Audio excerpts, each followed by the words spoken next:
welcome to this freedom.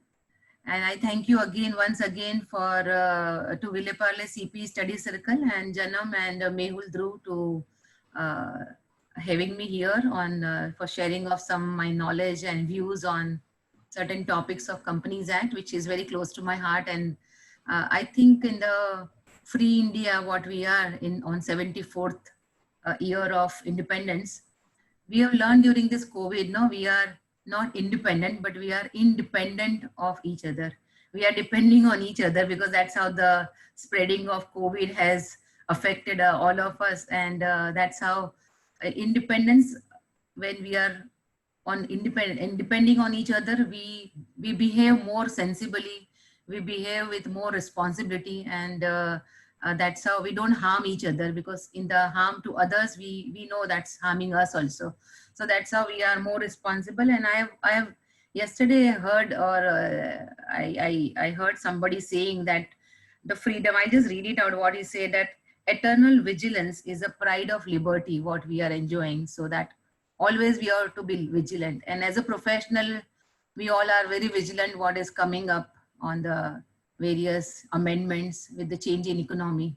And that's how these topics are also very relevant, though this topic on companies fresh start scheme and conducting AGM through video conferencing, this amendment has come almost 3 months before, in the month of April and May, but still it is relevant because now the time has come when the people are, or companies are conducting their annual general meeting or considering how to conduct. So that way this is a very relevant topic and we are all very vigilant. I would just like to add that here we should all change our perception, how we meet and conduct the webinars, and instead of physical presence, we are used to now the new normal as meeting on Zoom without wearing the mask. And we meet personally, we wear mask, we can't see each other's face. So I think here also I'll request everyone to switch on their video if possible, so that at least we can hear and I'm talking to not on a blank screen, but I'm talking to people whom I can see also. So with that request, I'll start the presentation on the company Fresh Start.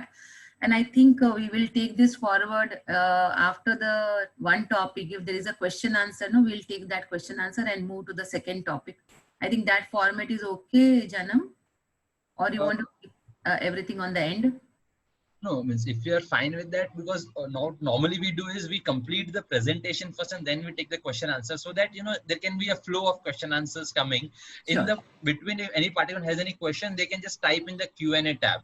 All right, so we'll take that only. So we'll complete both the topics, and I'll try to complete within the time frame given to me. So I'll not read out the scope of presentation, but briefly go through. The scope of my presentation on this particular topic covers almost how and what and why, and what are the benefits, and what as a professional we can suggest and advise our clients. And the last is FAQs. So I think section 403, and government is always giving gift to us. Like earlier, if you remember, in 2018 also, starting of the year, government came out with CODS, Condonation of Delay scheme. Similarly, in 2020, they came out with the new scheme of CFSS. And CFSS is nothing but the filing of all the kind of returns and documents which is not there in their registry. They want companies to take advantage of such kind of schemes are made available by them.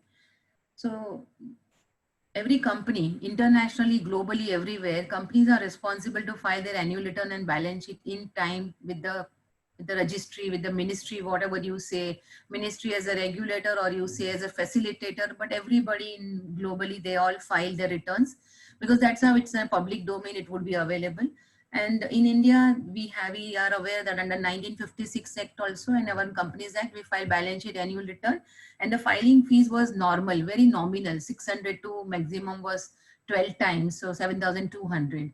But now, after Companies Act 2017, this amendment has come on 7th May 2018 under Companies Amendment Act 17. Under section 403, the penalties have increased, or the additional filing fees increased. We will not say as a penalty, but it is an additional fee, which was earlier only 12 times. So maximum 25 lakhs and more paid up capital, we used to pay 600 rupees, and 12 times of that, that is the highest which we used to pay. So this thing was always taken as very lightly. that you can file for 2-3 years altogether, depending on the requirement, and other tax importance are income tax returns, and Companies Act returns were never so important. But 2013 Act changed the complete landscape or the ecosystem of the whole Companies Act compliance and governance. So after that 403, when it has been changed and minimum 100 rupees penalty has started after 30 days for the balance sheet and after 60 days for the annual return. And not only that, if you are delaying for 2 occasions, it will be double.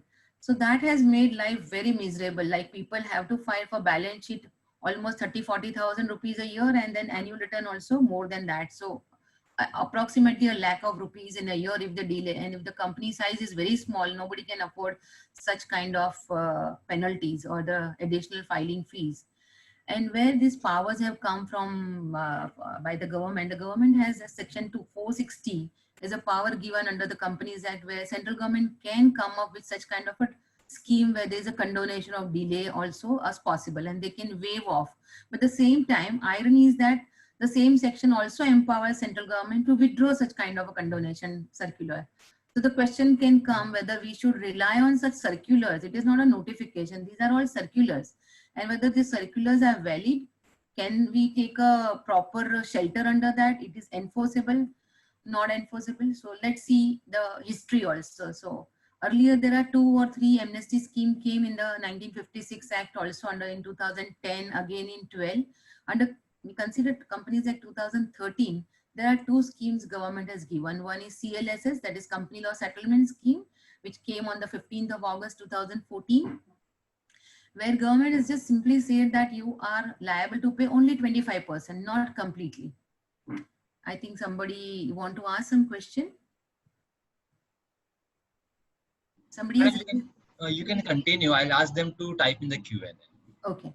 So there also one-time opportunity was given by paying only 25% fee, and 75% was waived, which is also very good scheme. And I think all professionals must have requested our client that under Companies Act 2013, let's be a compliant company because the penalties are increasing. So we took a lot of initiation, and we have requested all our clients to file it. And after that, you know how the government has come up with disqualification of all directors, striking of the name of the company. So very stern action government has taken after the scheme is over. Again, CODS scheme came in the end of December, and as a gift in the new year for all companies from January 18 to March 18, they said normal filing fee, don't file any delay filing fee, just normal filing fee, condone every delay. And the filing fees is only for the CODS 2018, which was 30,000, where you can put in all SRN numbers of 10 forms, and then you can file the CODS and you can get the immunity from the prosecution. So why ministry is again and again coming such kind of amnesty scheme?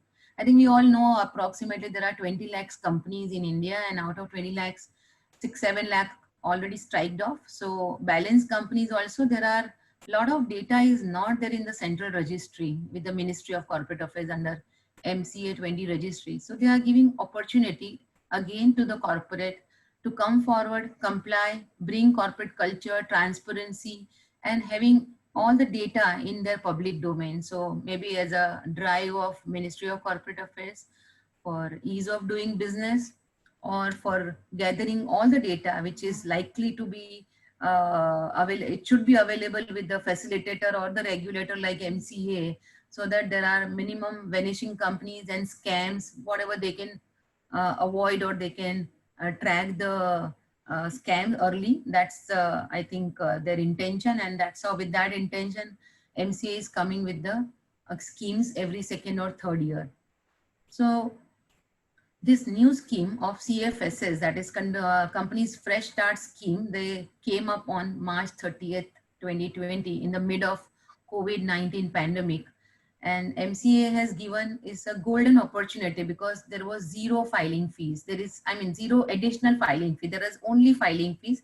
And even condonation of delay was also having CODS form where you have to pay 30,000. Here under immunity certificate and the CFSS 2020 form also, there is no filing fee. And they are coming forward as a golden opportunity for everyone where you can start afresh with a clean slate make a company a very compliant entity and file all belated documents. So belated document is a new word which they have defined. All documents which are related to, they have given the list of forms. We will come for later on that part. And condoning all the delay, condonation of delay with the filing fees. So no 100 rupees delay filing, nothing, just a normal filing fee, and you file number of forms. And this is actually effective from 1st of April and valid till 30th September. Though 30th September is approaching very fast, but very few people or very few professionals file so far under CFSS, I believe, because it's still lockdown. And I think government is likely to extend this. Institute of Company Secretaries also given a representation to extend this scheme up to December, or maybe it can be up to March also, depending how the COVID-19 lockdown is getting normal and it's getting released. So depending on that, but currently the validity of the time is April 1st to 30th September. And then government will grant immunity certificate to everyone. Only the immunity is available for the prosecution for imposing the penalty for delay filing, not for the substantive violation of law. Your violation of law is taken separately, not for that they will give any kind of immunity. And it is just a one-time waiver of any additional filing fee. Any means any, you have to just file your normal 500, 600 rupees filing for this, irrespective what number of years you are filing. Even if you file balance sheet of 2003 or 2000 or even 1956 Act also, your filing fee is normal. And government came with a total 66 form, 10 forms under 1956 Act and 56 forms under Companies Act 13. The forms are also available on the Ministry of Corporate Affairs site, and it is there on the presentation also. I'll share my presentation. Now, what was the objective of this scheme? Objective, basically government thought that let's reduce the compliance burden during this pandemic. Let's not burden financial also, because now people are struggling for their basic survival, existence, and health is the topmost priority.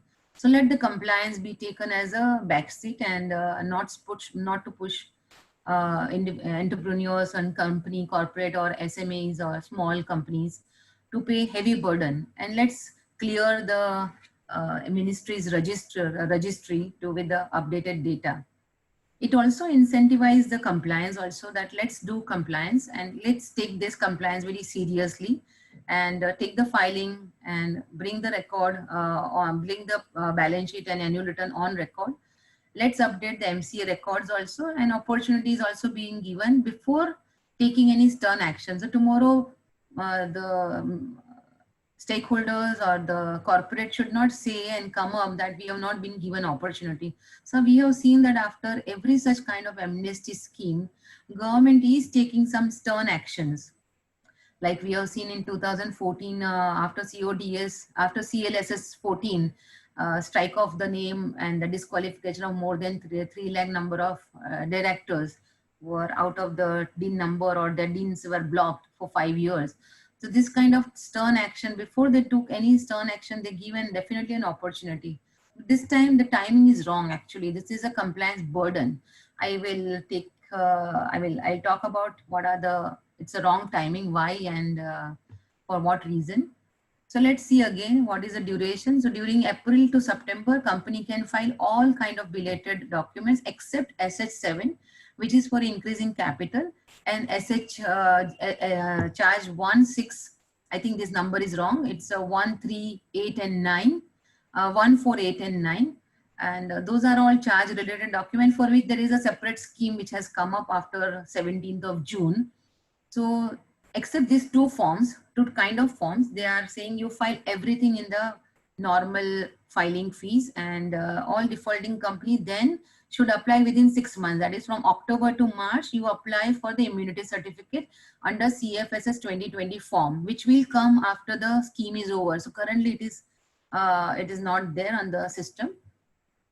What are the benefits of CFSS? So here, the chance to become a compliant company without paying additional filing, obtain the secure immunity, and also in case you have already been prosecuted and there is already adjudication authority has imposed some penalty and you are likely to file an appeal, but the appeal period, the filing of appeal falls between the period of March to May, Then government has given additional 120 days that you can again go to the to appeal and do not pay for the penalty what has been imposed by the adjudicating authority. So that time has been ignored and additional 120 days time has been given.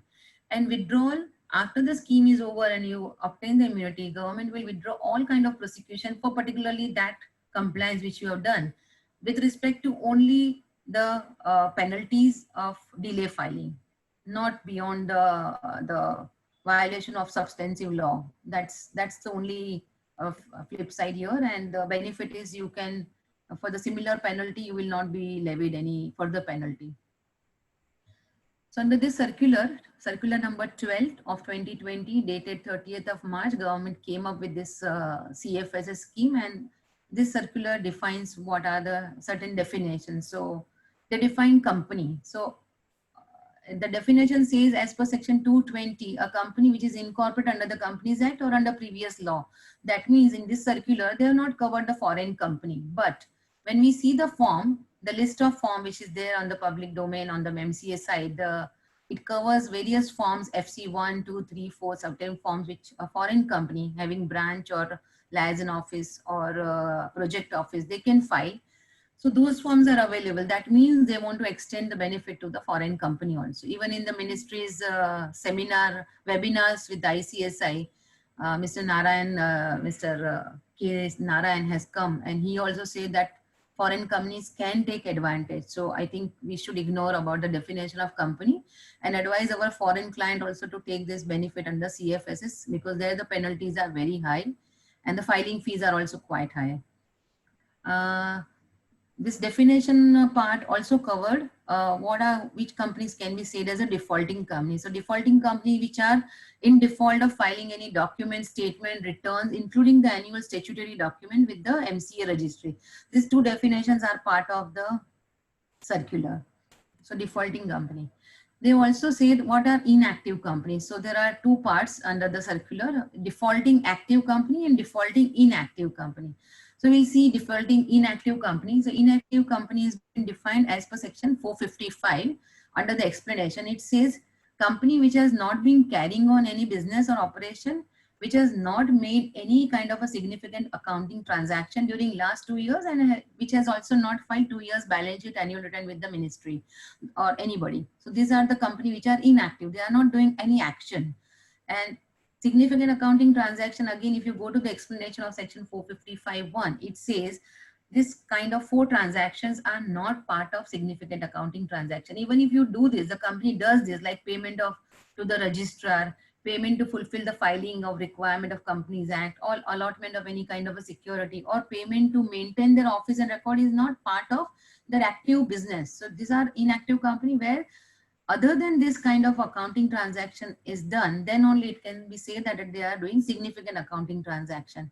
Till that time, they are inactive company. And such inactive company can do what kind of action under this circular? So applicability of this circular is for 2 companies. One is defaulting company, which are active. They can file belated document without any penalties or without any additional filing fees. And inactive companies. Inactive companies are permitted to do only 2 action. One is either they can obtain a dormant status of the company, or either they can strike off. Because ministry wants to clear their system from such kind of inactive company, whether they really wanted to bring that company or strike it off or put it in a dormancy. If you are thinking that you are just holding some kind of intellectual property or some kind of assets, make this company as a dormant status, and so that your compliance burden is reduced. And ministry also will understand that they have to monitor only few companies numbers, and they want to weed out all those vanishing companies also. So what company, which kind of company and which kind of forms are not applicable under CFSS, what you cannot file? So there are vanishing companies. Surprisingly, under this circular, there is no definition of vanishing companies has been given. Vanishing companies mentioned was there under CLSS forms, or earlier many time in the ministry, they used to take this term as a vanishing companies for those kind of company which is not in action, which is their whereabouts are not known. I think somebody has raised the hand, but I think we will take this on the last, the question. So vanishing companies are those companies where their whereabouts are not known, the register office is not available, directors are not traceable, they are not filing any balance. Then the system, ministry can't monitor anything. There is no DIN number. DIN numbers might be available, but at that place people are not there. So these companies are called as a vanishing company. They cannot take advantage or benefit of CFSs because they are also almost for a number of years they have not filed their balance sheet. They have to come forward first, and so it is not applicable to those companies. No waiver for them. Now, secondly, the companies which have applied for strike off under section 248 voluntarily, they have filed STK2 and they want to comply that we want to strike off the name from the registry. Those companies also now they can't come back and revive or make an application for this. They have to be strike off because they are already under the queue of striking off. Third is the companies which action is already been taken by ROC by filing or sending them STK5 notices that your name has been already struck off. And those companies also cannot take the benefit because they have to go and revive the company first with the tribunal and then come for the filing under the CFS scheme. Certain companies which are already amalgamated and those companies are also can't take this advantage of this scheme. Third, the fourth or fifth is the companies which are applied for the dormancy under 455. So there also it is not applicable. Certain forms are also not applicable as we discussed earlier, SH7 in case of increase in authorized capital and form 1, 4, 8 and 9 for the charge related document for which the scheme has come, which I have covered in my presentation, what kind of belated filing penalties will be levied. So these are the forms and these are the companies which is not going to take advantage of CFSs. Now these two kind of companies can take advantage, companies which are defaulting active and defaulting inactive. So defaulting active company, let's see that as we discussed earlier, file all belated document between this period to this period, April to September 30th this year, file immunity within 6 months for imposition of penalty and additional 120 days time has been given for filing of appeal in case they got the order of adjudicating authority for the similar violation of filing fees. So they will get 120 days. I think this may get extended further. Then the defaulting inactive companies. Defaulting inactive company can do only two things. Either put the company under the dormancy under 455 by filing form miscellaneous 1 or apply for the strike off under STK 2 and under section 248 and strike off the name with the normal filing. So they have to file the same form STK 2 and MSC 1 but with the normal filing fee during this period or currency of the CFS scheme validity. And procedure is same for almost all companies. File them with the normal fee. 6 months you comply with the filing form CFSs. Do not forget to file form CFSs 2020 because then you will not get the obtain the immunity certificate. And the designated authority is defined as a ROC. So ROC having jurisdiction over the register office of the company is a designated authority. So once the company files this form, all these forms, then file CFSs within 6 months with all SRA number. And then the designated authority, ROC, will review all document. First, they will take the document on file on record and then only issue the certificate, immunity certificate. If there is some lacuna or there is some query under the form, they will send the resubmission. After they take everything properly and look at the document and the documents are in proper due compliance as per the system, they will take that on record first and then issue the certificate of immunity. And also, they will assure that there is no prosecution they will launch. That's the assurance. Now, effect of some certificate, same, they will withdraw. If there is already, they have filed a show cause notice, they will withdraw. And in case, if there is a default in respect of which immunity so granted, shall deemed to have been completed. So it is, even if they don't take any action, it is deemed to be completed and no further action they will take from their part. Now, surprisingly, this circular doesn't talk about giving immunity certificate only to the company or the company, its directors and KMPs, because officers are in default and those officers are in default also get the immunity, we don't know. But the past experience of these two scheme of CFSs 2014 and CODS 2018, government has not started or the ministry has not sent any notices to the directors and KMP for that particular year where the filing of balance sheet and annual return is done to the KMPs and directors. So we believe that it would be available to the directors also, though apparently there is nothing mentioned on the circular. So again, in case of, there are three situations if there is an appeal against notice issued or filed. So either already they have filed or yet to be filed or not preferred. So the appeal, I mean, a company has already received the notice, they got the complaint, and adjudicating authorities also passed the order to pay the penalty. So either they have already filed, yet to be filed, or not to be preferred. So let's see the situation. Appeal is already filed. That means you have, some adjudicating authority has levied some penalty on you, and you have already filed the appeal. You want to fight for the further whether to pay or not. So you have two choice. Either you go in appeal, don't take the Shelter Under Companies Act CFSS scheme, and continue with your appeal and see what fate you get for the RD, or maybe up to NCLT, you can make an appeal. But if you feel that it is violation from your side and appeal is not coming to be a positive outcome for you, ideally one should withdraw the appeal before applying for the immunity certificate. You file all the document, whatever is pending. And when you file immunity certificate, that time you have to attach the proof that you have withdrawn the appeal. Otherwise, your immunity will be still on the lingering, because the matter is under the appeal. ROC or the designated authority cannot give you immunity till the final outcome. So you can definitely file all your pending documents, but you will not be given immunity certificate unless and until you withdraw and furnish the proof to them. The second situation is that you have already been levied some penalty, or adjudicating authority has passed the order, and your appeal is yet to be filed because your time period falls between, to make the appeal, the time period is falling between 1st March to 31st May. And due to this pandemic and the lockdown situation, your company is unable to make any appeal, then you have a choice. You are given 120 days. ROC will not prosecute anything, even if you are not paying the penalty, neither filing the appeal. So this period is a kind of a not counted period, and you are given some time to make an appeal. And in between, you decide whether you want to withdraw the appeal, or you want to continue with the appeal, or take the shelter under this. The third situation is appeal is not preferred. Already your time has gone. You have not filed appeal, neither you have paid the penalty. So no immunity certificate shall be granted if the court has ordered the conviction and the order of adjudicating authority has also been passed before this 1st April 2020, when the launch of this new scheme. So you have to pay the penalty. There is no immunity certificate being granted to you. So that's the three situation. So let's see whether is it fair on MCA part to offer such kind of scheme to select few. Why I am saying to select few, it is open for the globally to any company to take whoever is registered, foreign companies also. But what about those companies which has just filed in the month of January, all penalties and delay filing of 100 rupees? Is there any benefit given to them? Ideally, it is not. They say openly that whatever is gone, and they have paid huge filing fee. Even who are adjudicating also, or adjudicated also and paid the penalty, there is no benefit given to them. So to that extent, I feel it's unfair, because those who are in compliance are also not getting any kind of incentive.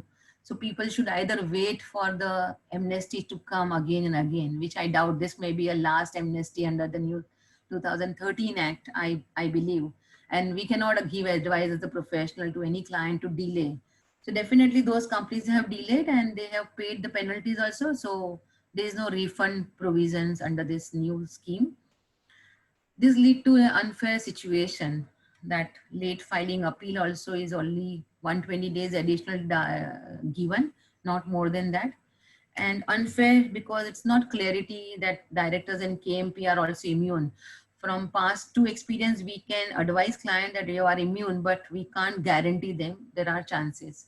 So these are the unfair thing. Now, what action ROC can take or registrar can take after the closure? So once they, again and again on the various webinars and various circulars, ministry is appealing to the professional who are their spokesperson. Actually, we all are passing on the scheme of facilitator to our corporate client to take benefit of all the scheme which is made available to them, to the corporate. Even after that, if no company is taking such kind of a scheme and avail the scheme, and then they are still continuing with the default, then we have to be ready with a very stern some kind of an action from the ministry side. What they can say. So action is additional burden. Currently under this scheme, the timing is wrong because past document, it is the first time opportunity given for 1956 Act also, whatever documents are pending. So it's currently like an additional burden. If I have to go back to my client companies for last 20 years, whatever has been left out, and let's file it, it's an exercise which is not possible during the lockdown period. So that's little unfortunate. The timing is not proper and they may have to extend up to March 21, I believe. um, Post CODS scheme, we have seen the stern action. Similarly, now people are afraid and people have a lot of other issues like significantly the economy, business and employees, everybody is affected. The liquidity position is not good. They can't appoint any professional to go through and to look back to those number of years and find out whatever is pending. And those are the additional burden which currently it's not a focus or it's not important for them. The main risk is for them to survive, to repay their loan, continue not to be an insolvent company, not to get closed. So those are, I think a lot of questions are coming. So I'll assure that everyone I'll reply in the last. I think you can put in the question answer box and we will take this once the slides are over of this particular topic before touching the new topic. So nothing will be missed out. So these are the wrong timing and action after the CFSS is closed. No, people are a little worried. So maybe government may definitely take additional time. 1 second, I think, yeah. So recently, our institute has represented to ministry to extend time for holding the annual general meeting also, which ideally they should, because 31st March year ending financial year ends on 31st March, 30th September is the date of AGM. And definitely people, I think you all chartered accountant, you know the audits are difficult to go through and the financial results are not ready. So for that also ministry may be considering, and the next week, I think hopefully we should get the extension for AGM, holding of AGM and this scheme. Even the LLP settlement scheme also I have not touched upon, but that is also a very nice scheme. We don't want to touch now because the time is shortage and paucity of time. I don't want to take up that. But under LLP Act, there is no filing fees of any kind of like earlier scheme, which has come up in the January up to June. I mean, up to from the March to June, which has extended up to September. There is additional filing fee of 10 rupees per day and maximum 5,000 is also now waived off. So you can take LLP settlement scheme also as a avail that benefit. So this and again under CFSS, we spoke about 66 forms. I don't want to go through this forms, list of forms I have just put on my slides, but I don't want to run through. So there are 10 forms which are relating to 1956 Act. These are all 1956 Act. And these are annual filing under the New Companies Act 2013. And other regular reforms under 2013 Act. These are all possible to file except form number 7, SH7 increase in capital and the charge related document. Even you can file for the KYC of directory or web-based. So there's no 5,000 additional filing fee till 30th September or till the CFSS is completed. So even if you see FC 1, 2, 3 form, these are all annual returns and returns to be filed by the foreign companies are also covered here. And the rest of the other form, even BEN 2 also they have covered. IEPF related all documents are covered here. Even the appointment of cost auditors and the returns are also pending. And Nidhi company, active Nidhi company can also file all these forms. Now that is part of CFSS. Again, charge documents were not covered, for which ministry came up with the new circular number 23 on 17th June 2020, where they've introduced this new scheme for relaxation of time for filing forms related to creation and modification of charge, not for the satisfaction of charge, but creation and modification. And here also they have relaxed additional fees, so no compliance burden on anybody during this period. And this scheme is effective from June 17th, applicable only for 2 forms, CHG 1 and CHG 9. And there are 2 sections under 2 situations. So if the situation number 1 is if the charge is created or modified prior to March 1 to 2020, but 120 days is not expired. And the second situation, when the charge is created during this period of pandemic between March to September 2020. So during this pandemic definitely will be taken very lightly. But situation 1, there are issues like if we will see the situation one. If the charge is created 120 days before, that is 30th September 2020, I mean 2019, then your relaxation is given, that is from March 1st to 30th September shall not be counted for delay, because this is the period of pandemic, everything is lockdown. So this is no time period, your time is just ignored. So as soon as the lockdown is over, or maybe 30th September, or maybe this can be extended further, we don't know, depending on the situation, ministry may come up with the extension also. Assuming that on 1st of October 2020, you have to file this with the normal filing fees. If you file after 30th September, then the point number third, if the same is filed after 30th September, then two kinds of additional filing fees you have to pay. For the delay from 1st October to say you have filed on 15th October. So that delay plus added with the number of delays from the date of creation of the charge till February 20, which was not the lockdown period. If you do not file on 1st of October 2020, then you will be penalized for those additional filing period also.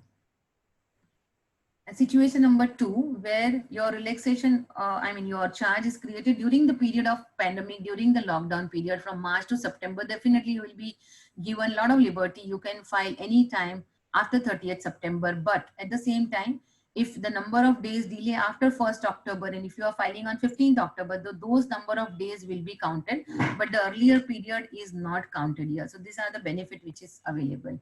And under this relaxation scheme, what are the not applicable? So the timeline for filing of CHG1 expired prior to March 2020, then you are not getting any further time period, and 1st of October is your first day. And any delay after 30th September, you have to be penalized for those number of delay. Satisfaction of charge is not covered. And if anything is filed before the circular, and if you have already filed, then you can't avail for the scheme. I mean, you must have paid the additional delay or ad valorem fees also for penalties. For the additional filing fees, you can't get that refund. Now, there are certain question answers. I think I'll complete FAQ and then take up the question answer on the chat box. So many questions have come that whether MSME forms can be filed under CFSS. So let me tell that MSME is not with the filing fees. It is just collecting the data by the ministry, and it is to be filed under the MSME Act. So when there is a question of penalty or anything, it will not be penalized by the Companies Act under the Ministry of Corporate Affairs, but separate act of MSME 2006 Act. Under that, it will be applicable. So there is no question of availing the scheme here.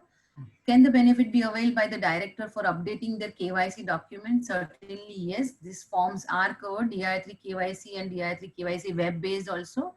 So without any additional filing fee, you can file that.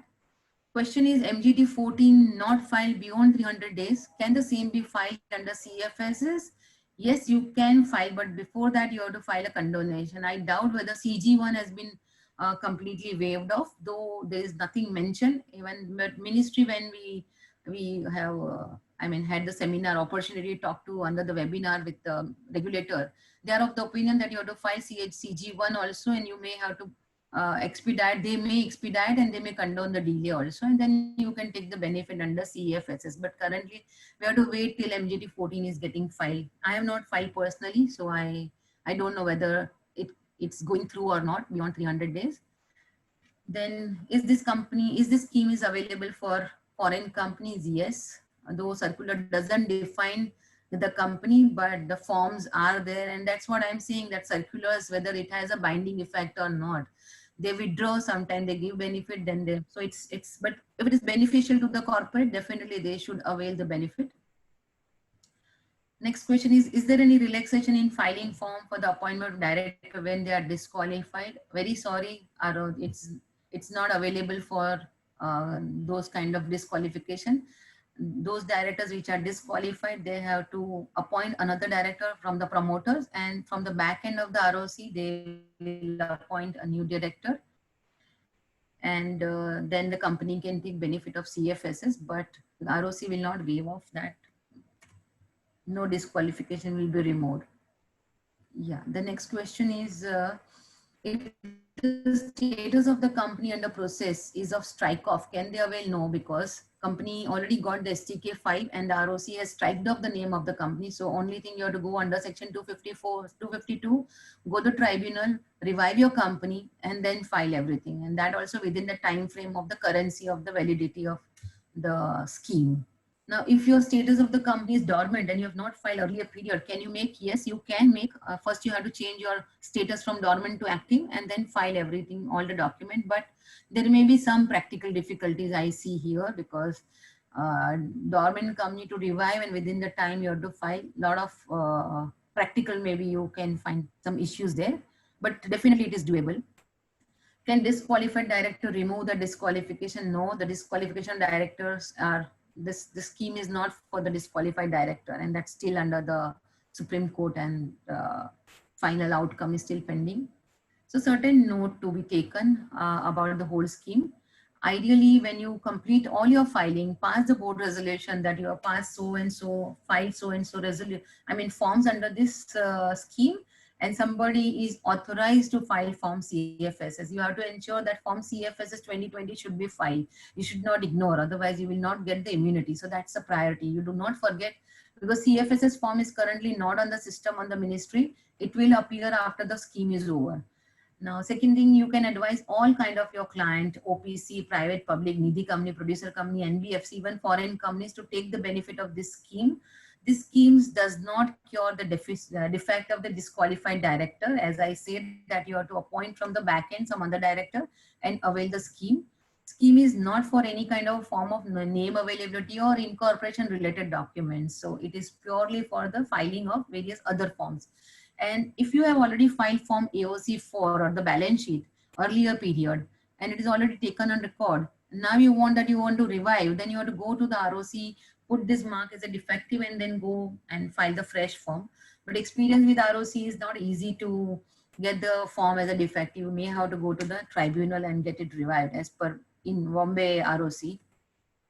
In other places, they are putting under the defect and allowing the company to file a correct balance sheet if there is a technical defect. This scheme is not not available for the substantive violation of law. So if the example is given under the circular that you have filed, you have delayed in filing the allotment, return of allotment under PES 3, but under section 42, if you have not opened a separate bank account, that's a separate violation because that's a part of section 42, private placement of company, private placement of securities, and you have to open a separate bank account. That immunity is not available for the penalty because that's a violation of substantive law. It is only for the filing. Similarly, your filing of annual return and balance sheet, another example is you file annual return balance sheet, but if your AGM is not convened during the statutory period, you are not availed the extension of 3 months from ROC. So that is also a substantive violation of the law for which the immunity would not be available and you will be prosecuted for the as and when it's possible, but there is no immunity guarantee for that thing of violation.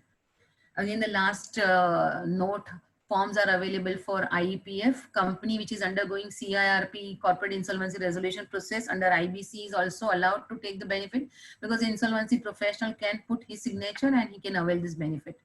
Now, some questions are return on the subsidiary company when the holding company is under liquidation is possible. Yes, it is possible of the earlier period when the holding company was a normal business activity conducting.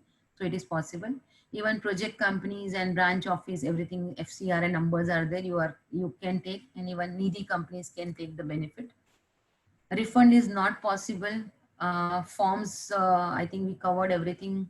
File any form. Yeah, one more is you can file any form between this due date from April to September. So assuming currently in June month, I have filed or made some right issue and I forgot to file your PES 3, you can take benefit of this, but do not forget to file CFSS form again. So even if your due date is falling between April and September, you currently the ministry site is accepting only 500 rupees or the normal 600 rupees, whatever as the case may be. And only thing you have to remember to cover that SRN number also in CFSS. Last thing is that INC 28, can it be filed if there are orders given by the tribunal for say change of register office or any other form, private to public company, and you forgot to file, can it be? So if the order mentions the timeline, then it won't be allowed under CFSS. You have to go back to the same authority like the court or the tribunal and get the condonation of delay and then file INC 28 with the new order. I think with this, my presentation on CFSS I have completed. I would like to take up the question answer. So I'll just read out, Amita-ben, the questions that are there. Sure. Yeah. So the first question by Feroz Bhai Hathiari. Yeah, I could read that. I will read out. Okay. If NCLT order is obtained and the same is filed with ROC for reinstatement of company with the disqualification of director be also waived, NCLT order obtained and the same is filed with ROC for reinstatement of the company with disqualification. Yeah, you can file because now your company is also with the same, your director's disqualification has been waived. Yeah. So the question is, will the disqualification of directors be also waived? No, because that's what I was wondering. NCLT is not giving such kind of order. NCLT is giving order to revive the company. So you can revive the company, but from the back end, you have to appoint other director. Your director's disqualification is not being regularized here under this scheme. The scheme is only for the company to file the documents. So you have to induct another director. The disqualified directors are no longer, they can continue. And then it is possible. I hope I have satisfied I have given the answer. Namita Tiwari is writing, what are the benefits of filing application for dormancy rather than striking off? Whether we can revive the company in future whenever we want? Yes, section 455 very clearly, it says that you can put under dormancy for 5 years. And again, after 5 years, you have to revive the company and put one more time for 5 years. After that, you have to decide the fate of the company, whether you can continue, have some transactions, or you can strike off the company instead of striking off now. Basically, people keep a dormant company to hold some IPR, hold some property, hold some long-term project where currently there is no action and no significant transaction. So instead of having large compliance burden, they can put under dormancy. I think that's the answer. Mukesh Bhavsarji is asking, a private limited company got converted into LLP, say in April 2019, whether the said company is required to file financial statement and annual return for the period from 1st April to 28th April. If yes, whether it can take benefit under the scheme. No, I think private limited converted in April 2019. So now your first financial year will be only of LLP. You don't have to file for this particular period of April to 28th April. Not required. Manoj Shah is asking whether the late filing of ADT 3 form for resignation of director is covered. So I think if it is a part of the forms, I don't have the forms, the names with me, but if it is a part of ADT 3, you can file resignation. It should be covered under the forms. I think I need to check 1 second.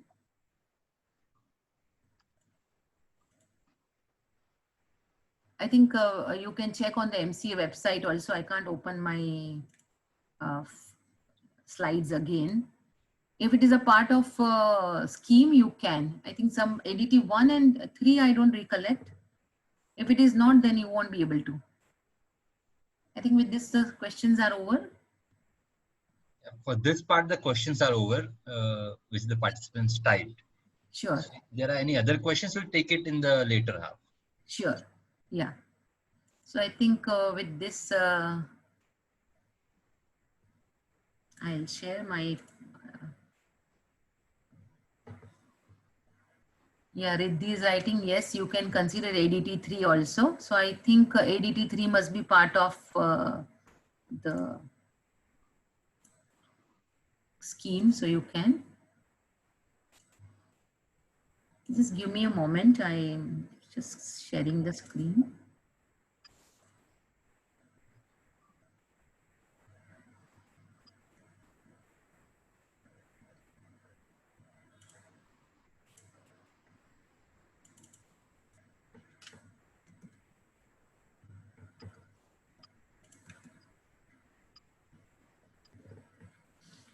Yeah, so we will start with the presentation with the convening of general meeting through VC or other audio visual means.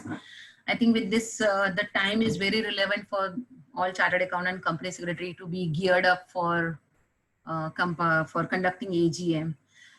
And I think for a company secretary, it was very eventful, one event where all are looking forward annually to compile their balance sheet, compile their annual return for listed company, all manage MDA and corporate governance reports and various things. And it is like a big target to complete the annual general meeting. And after the annual general meeting is over and compilation is over, there was a lot of issues. But this year, because of COVID, I think the whole things have changed, and it has become very easy with the technology support, and the boon of technology has been taken in so much positive way, like we are conducting webinar today. Everything is going on normal.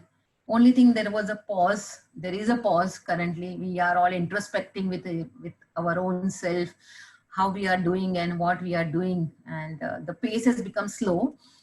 But importance is still there of annual general meeting, because end of the year you are meeting your stakeholders, various stakeholders, and people are looking for a listed company more, for unlisted company. But if there is a joint venture, or there is a foreign partner, or there is a JV partner, of course, you have to report back to them your performance as a director. So with this, again, we will start, and the scope of presentation, I'll just read it out here for the benefit of everyone, because it's very relevant. So there are general meeting, there can be a postal ballot also. Then there are relaxations given by Ministry of Corporate Affairs due to pandemic. They have allowed certain companies to conduct, certain companies cannot conduct. Which matters can be taken up in the annual general meeting, what kind of a mode of facilities will be available, and how it will be made available, how the notice and the content of the notice should be, how to send the notice, what kind of a public notice, and how the chairman will be appointed. These are all the questions for the company secretaries, definitely, and for any professional or a chairman of the company or board. What could be the quorum, and whether the mandatory attendance is required in any one place during this lockdown, and there is social distancing to be maintained. If the proxies are allowed, authorized representatives are allowed, or institutional investors are also encouraged, or what. Live webcast for AGM for a listed company. What about the members' right to speak, whether they can speak during the meeting concurrently or not? What kind of voting facility it will be given, remotely or e-voting during the meeting? Can the adjournment is possible of the AGM? And what could be the role of scrutinizer in a small private limited company also? How to give the inspection of documents to the members where they have the right to inspect certain document? Then what would be the post AGM compliance? And can AGM still be conducted AGM with a physical presence, where there is only family member, you are residing in the one family within the room? Do you really require a video conferencing facilities? And then we will touch upon FAQs, and if any question answer further. So that will be the flow, how, when, why we will be conducting AGM. So this time of September, October and August, I think you all must be facing problem with the compilation of accounts and audit. But general meetings are important to be held everywhere and worldwide. When there is a separate corporate structure and legal entities there, you have to report and go back to your stakeholder end of the year, maybe meeting of the members, debenture holders, or all other stakeholders. Annual general meeting and general meeting, I don't want to touch upon, but this is just on the screen. I'll just put that what kind of meetings, general and annual. Annual general is once in a year, and 4 ordinary business to be transacted. An extraordinary general meeting can be anything where you have to transact some special businesses.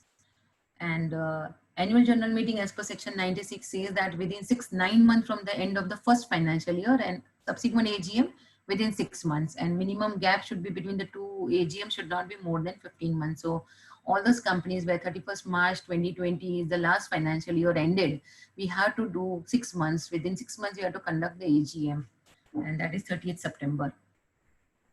So annual general meeting, Companies Act provide that the time should be during the business hours. Day can be any day except the national holiday, and venue should be either at the register office of the company or some other place within the city, town, village where the register office is situated.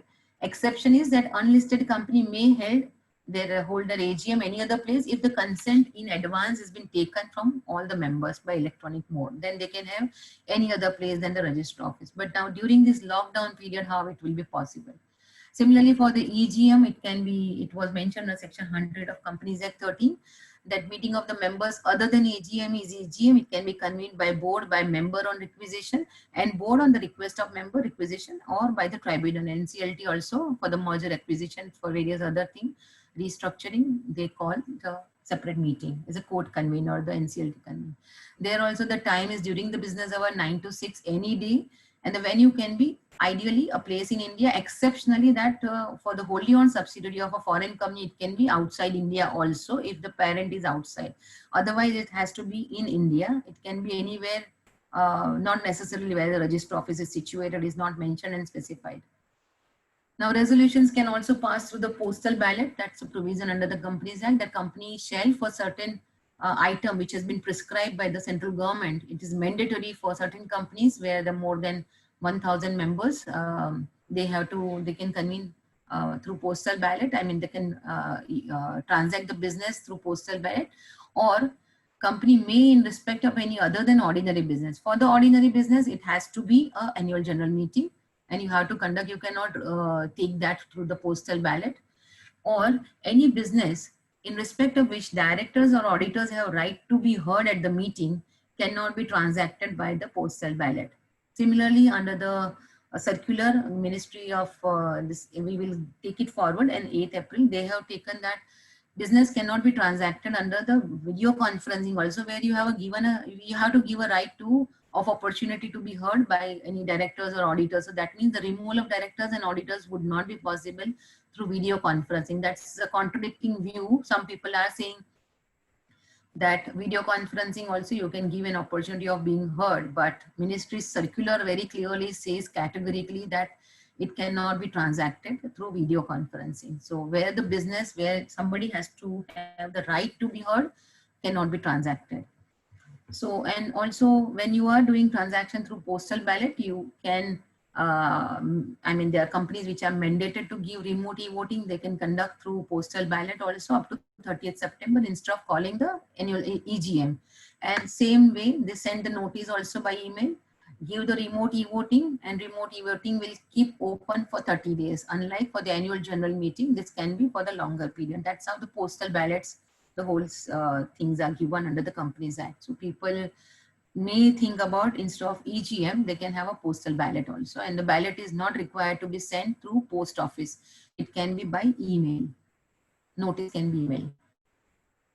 Now, these are with this background of Companies Act, what are the general meeting and what way we can approach to the shareholders to take the consent for any kind of emergency business. Ministry understood that there is a need to give relaxation, and so they came up with certain circulars due to COVID-19 pandemic and maintaining social distances.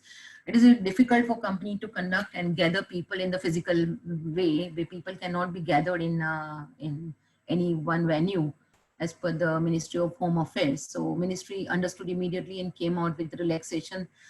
Even they came out in relaxation on 19th of March for the board meeting also, because for board also to travel and meet would be very difficult. So they gave a relaxation by amending the company's meeting of board and its power rules 2014, amended that certain things can also be transacted, which is otherwise not allowed under Rule 4, like approval of accounts and directors report need to be conducted in the physical board meeting. There is a provision now, they have been relaxed that during this period up to 30th September, this also has been relaxed. You can have the video conferencing meeting. Even the audit committee meeting also be through the video conferencing for this 3-4 transaction, which is mentioned in Rule 4, can be conducted. So ministry is very proactive and giving this exemptions and relaxation. Again, immediately after March, they understood that maybe some big companies, listed companies, small companies might require to have their shareholders approval. So immediately on 8th April and 13th April, they came up with 2 back-to-back circulars for the EGM, for relaxation to how to conduct the EGM on 8th April. Again, on 13th April, they understood that they have not mentioned how to dispatch the notice. So again, a clarificatory circular came up on 13th of April. And on May 5th, again, they gave a further relaxation for the annual general meeting also, in line with the earlier 2 circulars of 8th April and 13th April also, that general meeting can be convened through VC and OAVM, that is other audio visual means.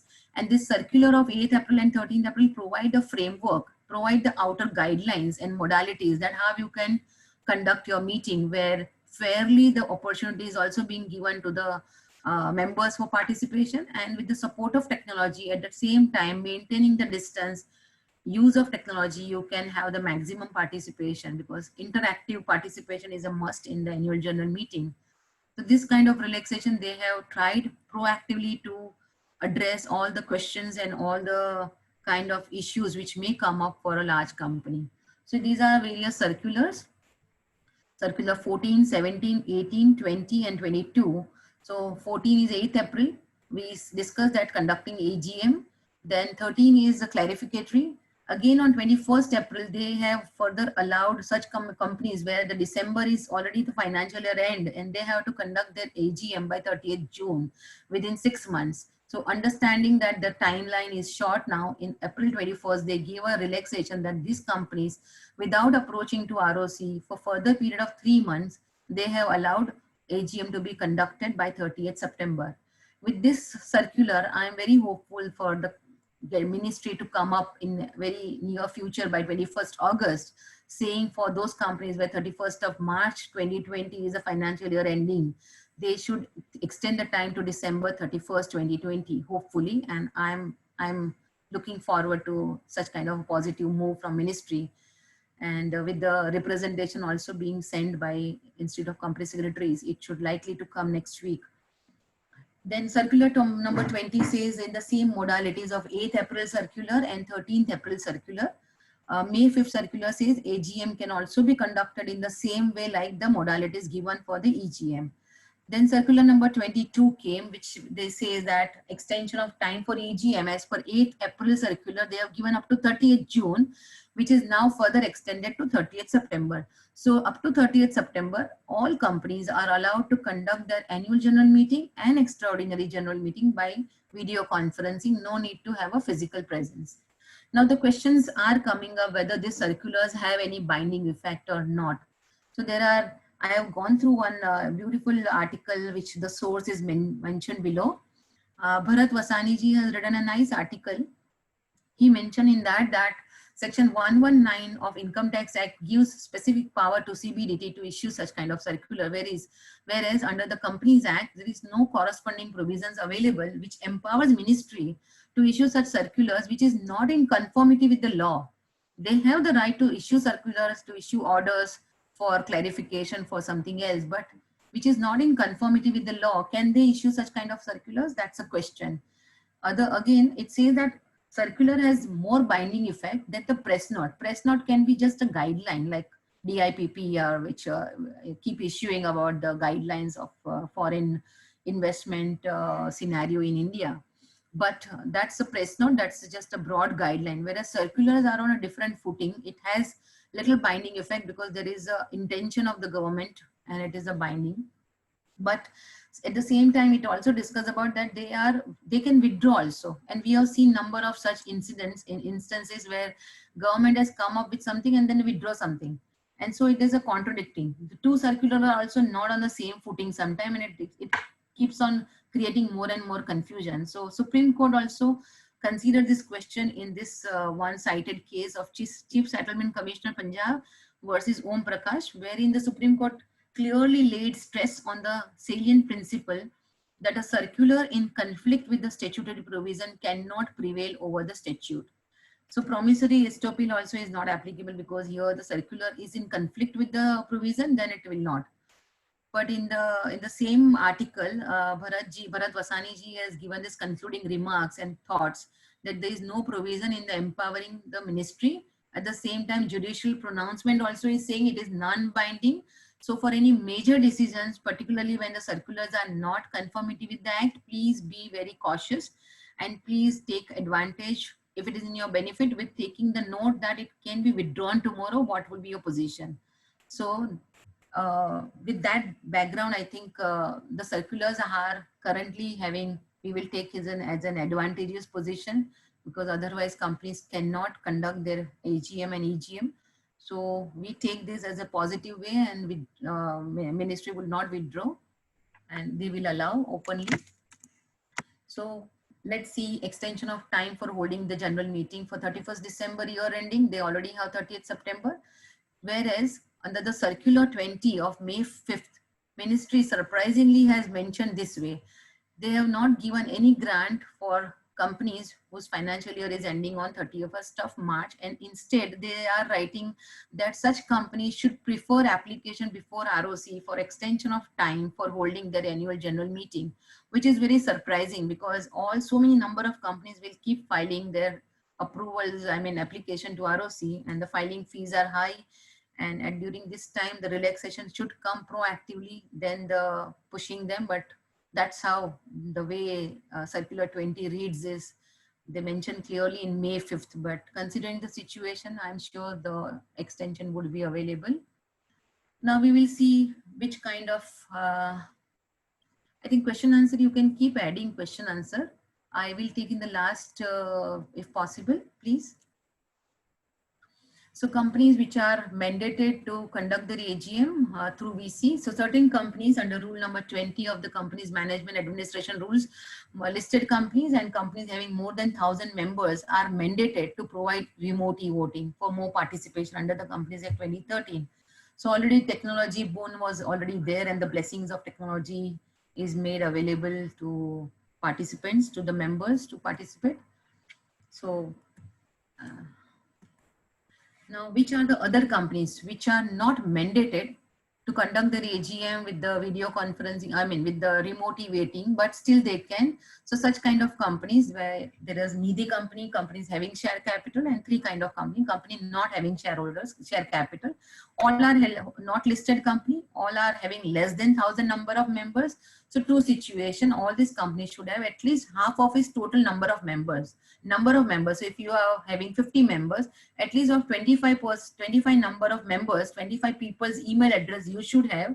Those 25 numbers should also hold in Nidhi company more than 1,000 rupees face value worth of shares, or 1% of the total paid up capital, whichever is less. So for that Nidhi company, and for the share capital and having the no share capital, at least those 50 people or half of the total number of people should hold at least 75% of the voting right, or 75% of the paid up capital.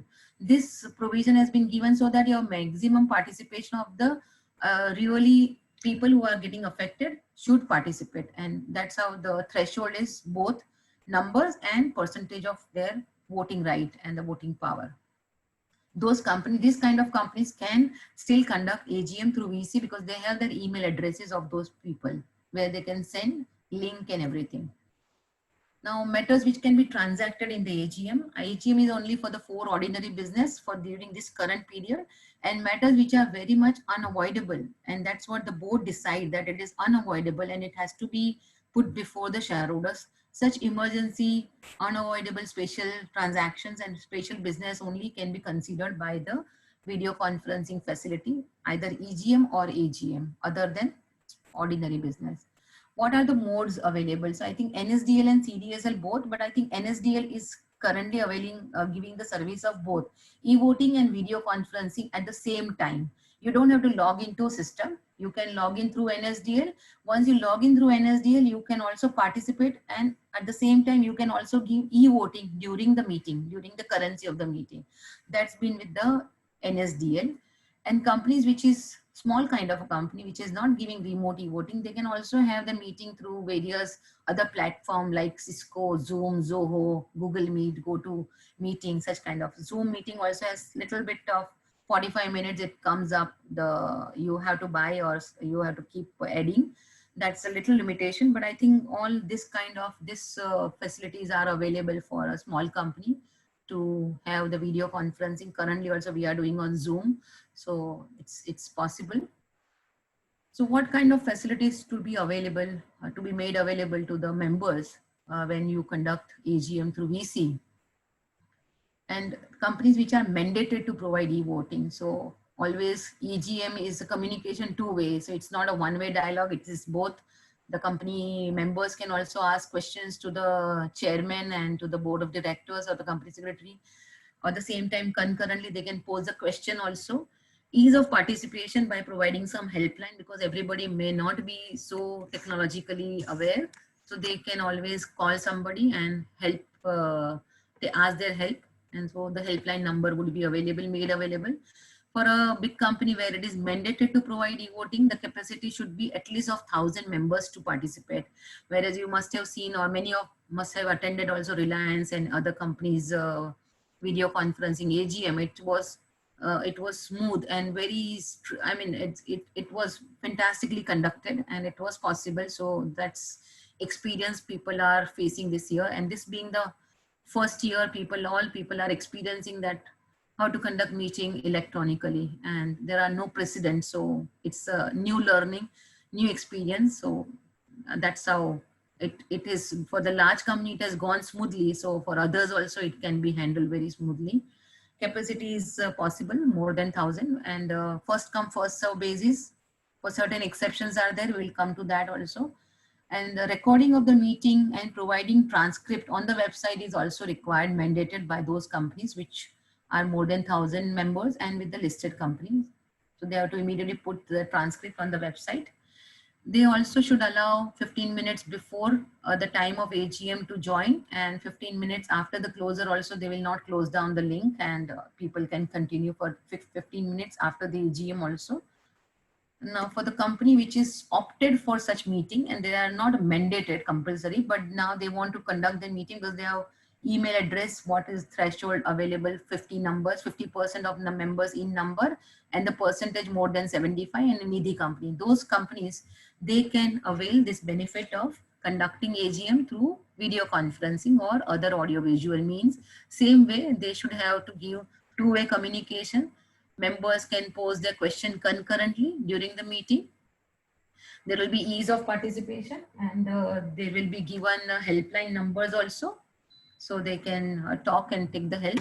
Capacity to allow is at least 500 members, or total number of members, whichever is lower. So if my company has 50 members, I am okay if I have allowed to less than, up to 50 members, not required to have the capacity of 500 members. So whichever is lower, that limit should be allowing participant to join in. Same way, recording of the meeting should be maintained, but not required to put on the website, because private limited company may or may not have their website. Even if they have website, it is a privacy, so it could be in the safe custody of the chairman of the board of director or the company secretary, but it is not to be put. That's the difference here, which is red marked, about 500 people, and the recording is made available only and in the custody of people. Rest of the things are similar for both the kind of company, allowing participant to join 15 minutes before and 15 minutes after also. Now, with respect to the rule for first come, first serve basis, certain exceptions are those people are allowed to join in even if the capacity is full.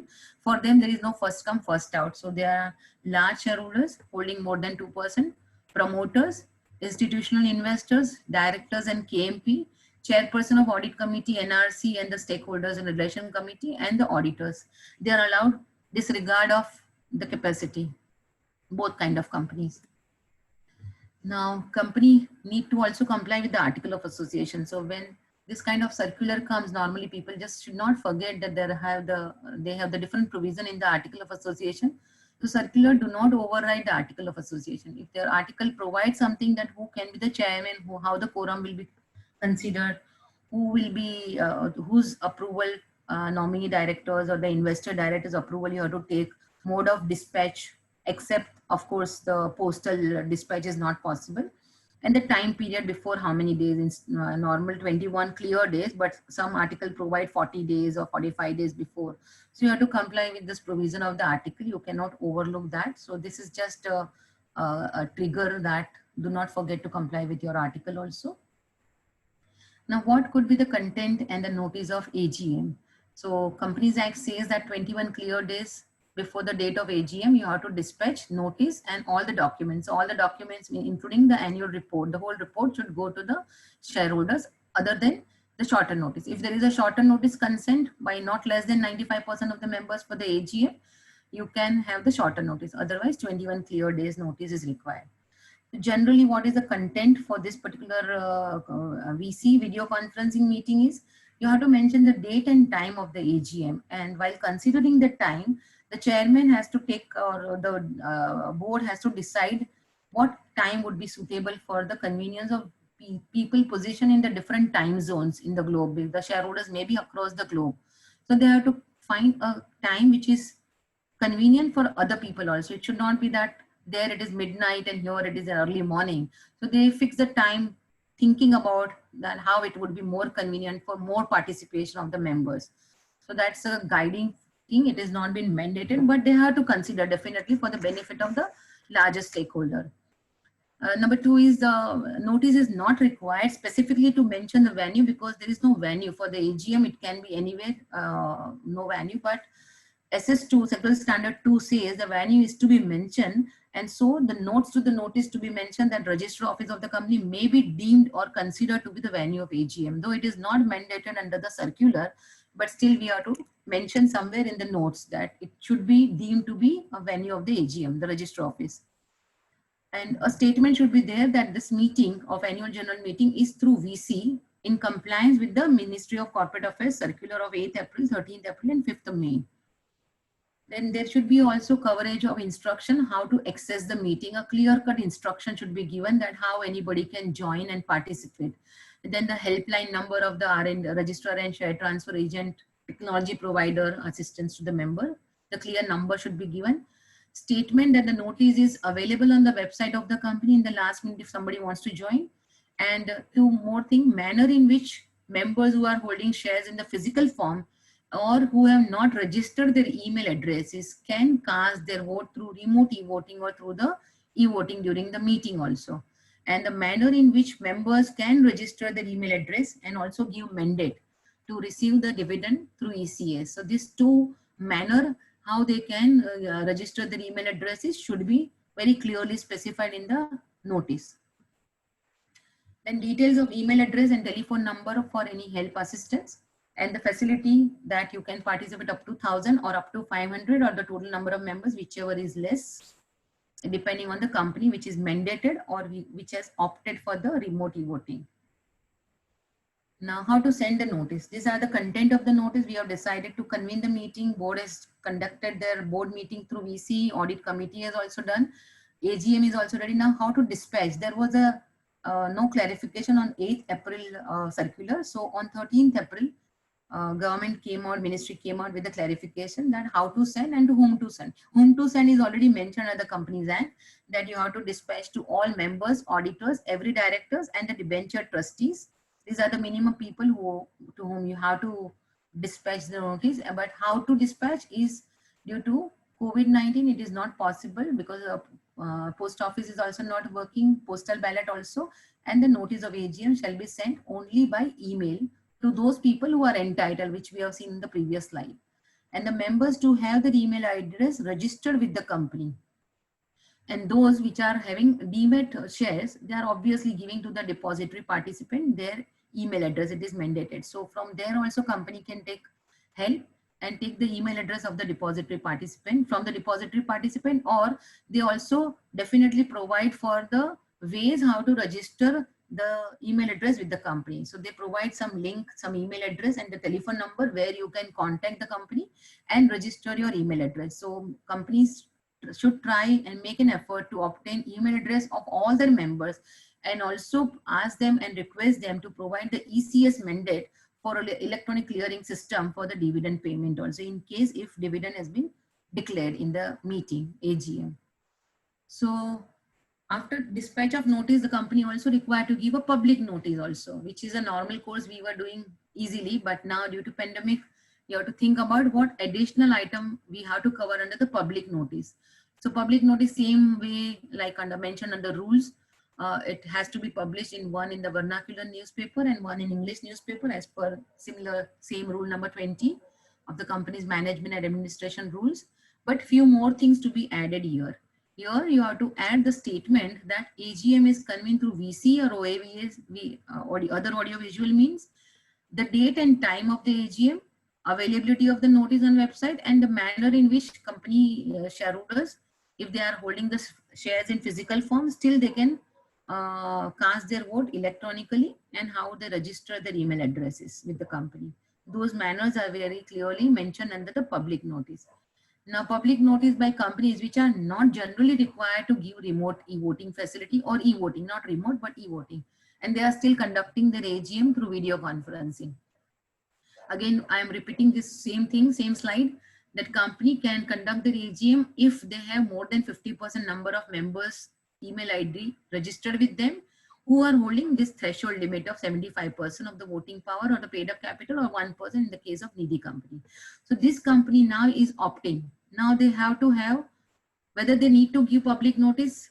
So yes, if the company does not have the email address of the member as mentioned above, then in that case, before sending the notice, company has to contact all those members whose email address are not registered with the company, and they have to call every person by telephone, by email, by connecting any other mode, and obtain and try to get their email addresses. And where the contact detail of any of the members are not possible or could not be obtained, then in that case only the company has to give newspaper notice at least 3 days before they issue the notice for the AGM. So 21 days before clear days and 3 days before. So 25 days or 26 days, clear days, they have to dispatch give a newspaper advertisement. Same way, whatever is mentioned in the rule 20 for the other large company, the circular also gives a similar same language, that it can be given in the vernacular language and English language of the newspaper with the electronic edition. Both the case, there has to be a wide circulation and electronic editions should be available. And in this case, it has to also mention a statement that company intends to convene its AGM for the company which are small companies, that the company intends to convene their AGM with the video conferencing and proposes to send a notice by email after 3 days of this publication. And those members whose email address is not registered with the company, please register your email address by sending email on so-and-so number or a telephone of the company at so-and-so number, and also send your mandate. That should be clearly coming out from in the public notice, so people can approach the company. That's part of the public notice and notice. Now at the meeting, now the 21 days period is over. Now your meeting is the day of meeting, the chairman has to be appointed. First thing, the topmost priority is who will be the chairing the meeting. So if there is a provision in the article of association, no issue at all. The same person, normally the article of association of every company mentioned that the chairman of the board will be chairman of the general meeting also. So no issue. But where there is no mention in the article of association about it, then you have to first take the matter of appointment of the chairman before you transact the other ordinary business. And if the article does not specify and the number of members are less than 50, that is 49 members only present, then you can have the show of hands to appoint the chairman, because you can see everybody on the screen, and with the raising of hand, chairman who is just taking over as appointed by the board of director, during the meeting, he will transact the first appointment, the first transaction for appointing the chairman of the general meeting, AGM, this conducting the AGM. And if the members are more than 50, then e-voting should be started. And with the e-voting during the meeting, the first item would be appointment of the chairman should be taken up. Then wait until the report comes, and then you can appoint a chairman. He will preside over the rest of the meeting. What would be the duties of that chairman? So the chairman ensure that the facility of e-voting is available for the purpose of voting during the meeting held through VC. He has to ensure that proper e-voting facility is available to everyone. Then after the meeting is over, he has to ensure that the transcript of the meeting and the recording of the meeting should be in the safe custody for a private company. For a public company, it would be immediately put on the website for the larger public and the larger view. And he has to also satisfy himself that, and pause to record also, he has to record that all efforts have been taken up by the company for maximum members to participate and vote also, and company has done all its efforts for that line, in that line. Now once the chairman is appointed, the meeting is started, and he has to ensure that the quorum is proper. So attendance of the member through VC shall be counted in the quorum of section 103 of the Companies Act. So all the party who are physically present, maybe 1 or 2 at one place, and then the rest of the people through video conferencing, all are considered as a quorum. And the login record of the members to be taken as an attendance register, because NSDL system will allow login, and that record, there is in NSDL system, if you take the small demo of NSDL system, you will understand they will provide you the login record of each and every member, and before taking up any transaction, he will give a signal to the moderator that yes, quorum is present, you can go ahead with the transaction. So that's how the login record is very important and critical, that attendance was throughout the meeting part. So in case of a public company, the threshold limit mentioned under 103 is minimum 5, 15 and 30 depending on the less than 1,000, less than 5,000 and more than 5,000. So these are the criteria which is already been under the Companies Act. And for the private limited company, as per the article of association, whatever is mentioned, maybe article can have a higher number also, but minimum should be 2 members. But if the article says the higher number, then obviously the article overrides the act and you have to provide for the larger number of quorum. Mandatory attendance of certain people are required. They have to be there. At least one independent director where the company requires to appoint one, and the auditor or his authorized representative also who is qualified to be appointed as an auditor. So he's not junior, but he's also equally a chartered accountant who was qualified to become an auditor. That person can represent on behalf of the statutory auditor in the meeting, but this presence is required. And also the chairman of the audit committee, the independent director of the listed company, he should also be present.